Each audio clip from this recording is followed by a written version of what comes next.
Hi guys, Neil at Italia Autos here. Welcome back to another video on my channel. This week I'm going to do a very sort of short start to restoring the Punto GT. So I'm going to be starting by refurbishing these holy grail of parts. I've managed to get my hands on a set of airbox mounts. Now most people were interested in the 90s and getting as much air into the engine as possible with really bad low quality air filters.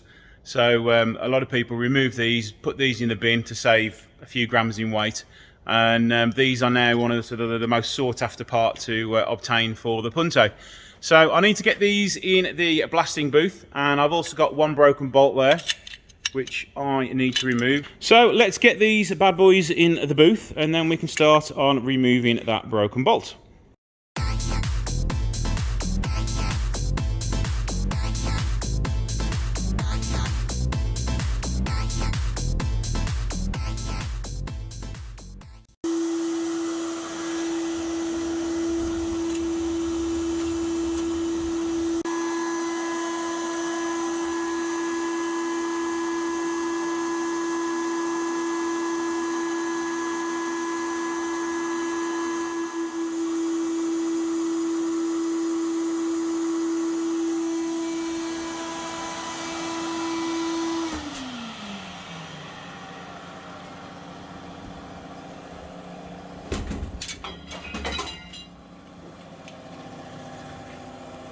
So there we go, we have been blasted now.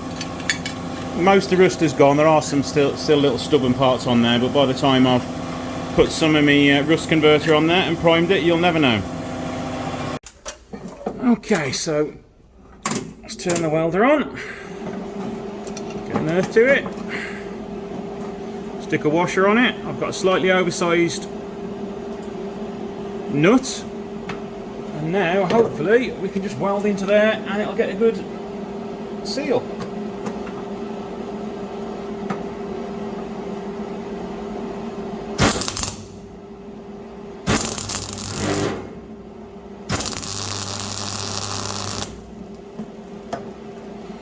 Give that a little bit of time to cool down now.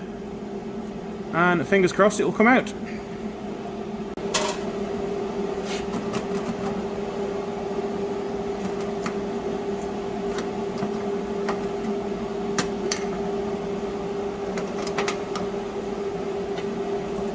No, it didn't work the first time, so let's try again. I'm going to try and put a bigger washer on there, try a 15mm one on there, just to see if we can get it to bond a little bit better.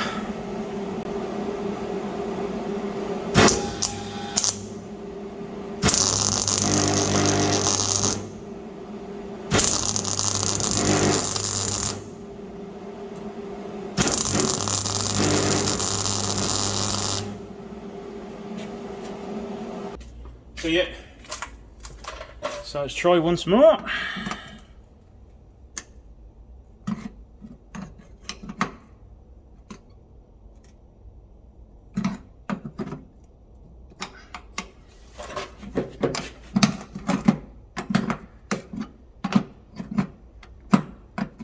I think we have it this time.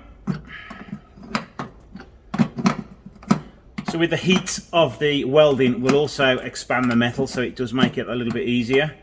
And the reason that I put the washer on there was so that the metal didn't weld itself to the mount. I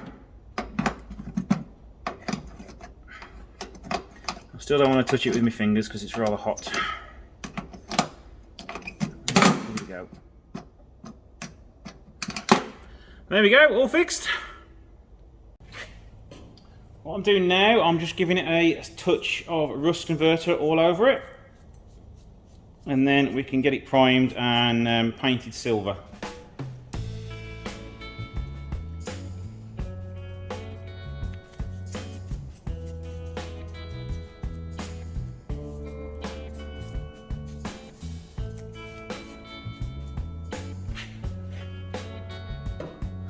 One done.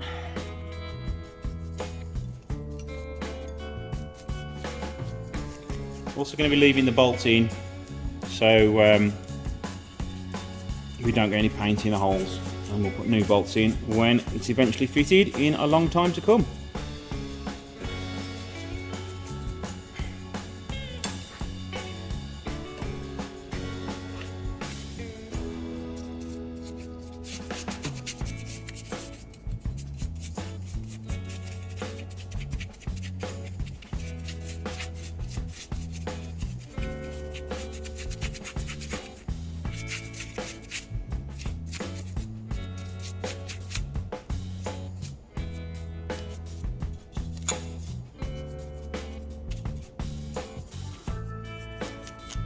we go, give that a bit to dry now.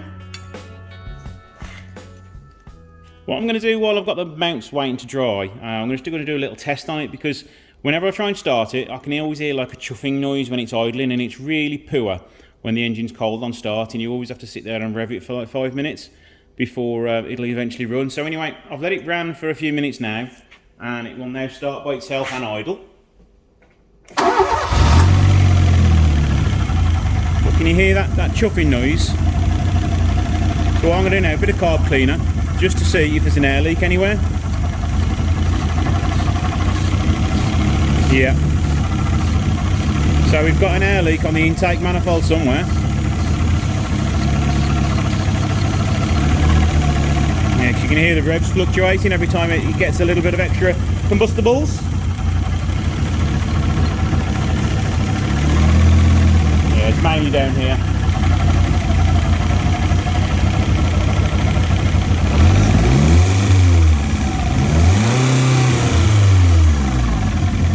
Not bad considering she hasn't been started in over 12 months now, really. But yeah, it still needs a lot of work. The engine itself is okay, it just needs some gaskets changing, I'd say. But my knowledge on these engines is very, very limited.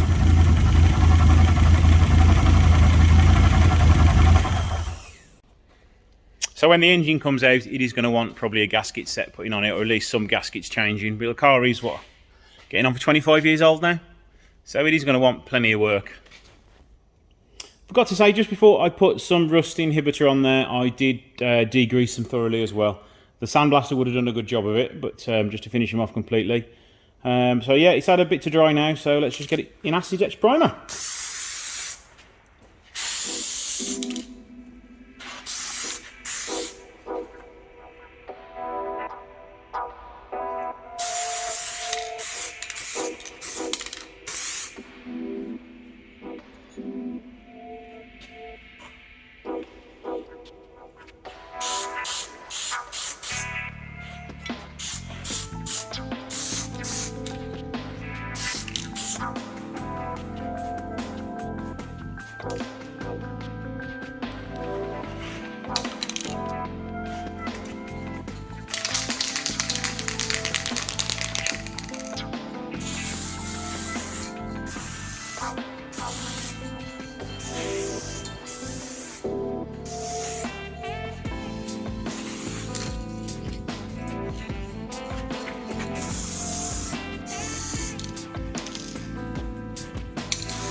So there we go, guys, that was just a quick restoration. I haven't really gone to town on those, just for the fact they're going to be hidden, they're not going to be seen. So you don't need to be absolutely perfect on that one. I do wish I could do more restoration work on it at the minute, but I just don't have the space all the time. I will get to it eventually. I do need to still do my 156 GTA first. I've got to put a new clutch in that and do a cam belt. So the engine's got to come out, so that's what the hold up is on that at the moment. And I'm also waiting on another engine to come back from being rebuilt, so that's the main sort of hold up on the sort of production line of car restoration at the minute. So I do hope to get onto it before the end of the year and at least have a bare shell so we can start fitting some new panels to it.